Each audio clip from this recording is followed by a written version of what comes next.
Ce qu'il y a de gênant dans la morale, c'est que c'est toujours la morale des autres. Et M. Cochefer s'est exprimé. M. Cochefer a été assailli de questions 100 fois posées sur le terrain de la morale. Voilà. Est-ce qu'un homme de 70 ans peut s'amouracher d'une femme de 30 ans? Parfaitement. Voilà. Ceux qui ne le savent pas, on va leur expliquer comment. Bon.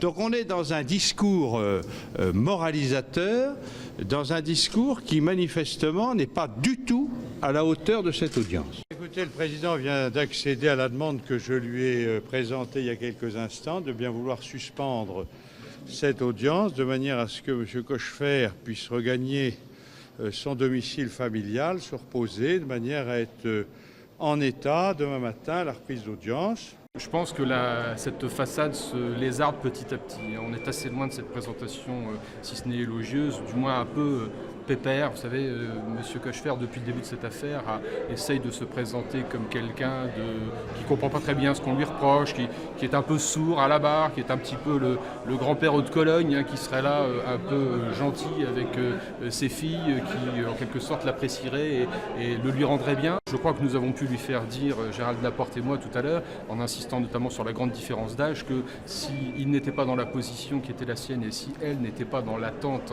véritablement d'une contrepartie pécuniaire, il n'y aurait strictement eu aucune chance de nouer une quelconque relation entre ce monsieur de 70 ans et nos clientes qui avaient 25 ou 30 ou parfois 35 ans de moins que lui.